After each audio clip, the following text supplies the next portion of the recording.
So that's our basic with the sample pads. Now, one of the things I want to show you with sample pads, which is really cool, is how do we get it linked to a sequencer? How do we get the sequencer to trigger that sample when we want and actually record that trigger, more or less?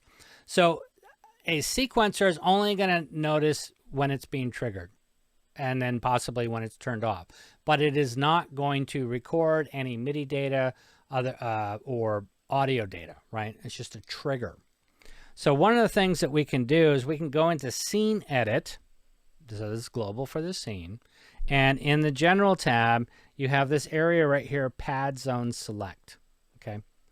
When you turn a zone into a pad zone, so I'll do this for, say, 4. Okay.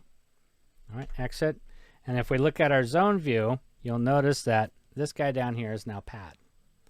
So what it's done is it's taken all 64 of these samples and laid them across the keys. And it's also made them velocity sensitive.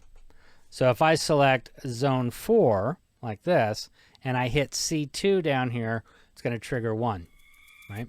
But I can also control how quiet it is or how loud it is.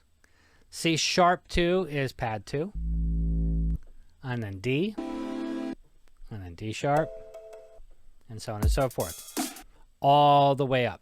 Okay, so when we do this and we pull it down, this gives us the ability to A, be velocity sensitive with it, but also 2, be able to trigger it from the keys or have the sequencer record the start and stop on it. The other thing that I want to show you that's really cool with Fantoms, with being able to do this, is that I can actually shift where the key trigger is. So I can transpose it, but it doesn't transpose the audio. It doesn't transpose the note data. It just transposes where the key is. Okay. So like in this example here, I'm going to just grab like a couple strings, for instance. So strings up here, and I'll show this to you in a little bit. Maybe I'll grab another string. There we go. Okay.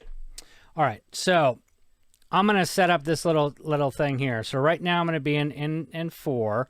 I want to get this key to trigger the intro, but I want it down here at the lowest key. So I need to move it. How do you do that?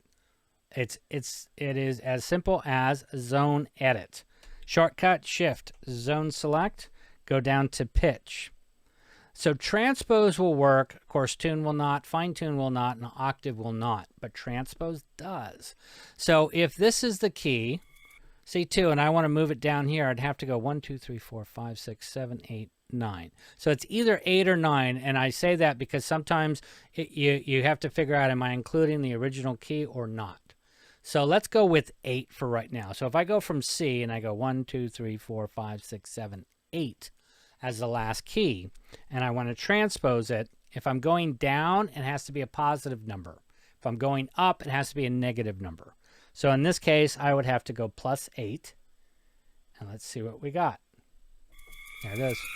So the last key now triggers it. So all those samples all shifted down to which key is triggering it. You can do this per scene. So if you needed to put special effects in there, if you needed to do talking parts, if you want to launch intros or outros to songs, it can always be that last key if you wanted, or you could set it up to be a specific key. Now, one of the things to be careful of is where we're sitting right now. These are all live. I mean, I can trigger stuff here, right? I can trigger any sample here, and I don't want to do that if I want to play on top of it. So what I'll probably want to do is set up a key range. So let me get a layer together here. So that would be my layer, the 2 strings and this. And number 4, I just want to be that key. So I can hold shift as the lowest note, and I can come up here and hit shift as the highest note, so they're both that E. That's it. See how it's just by itself? And then I can come up here and I can say lowest key will be the F above, and then the F above. And then I can launch this and then play next to it. Right, there it is. Now I can shut that off because it's on loop right now. But again, if I was playing something, I wouldn't have it on loop. But that's one way that you can bring samples down. You can trigger them from the keyboard for intros, outros, special effects, any of that stuff. Okay. Hold on.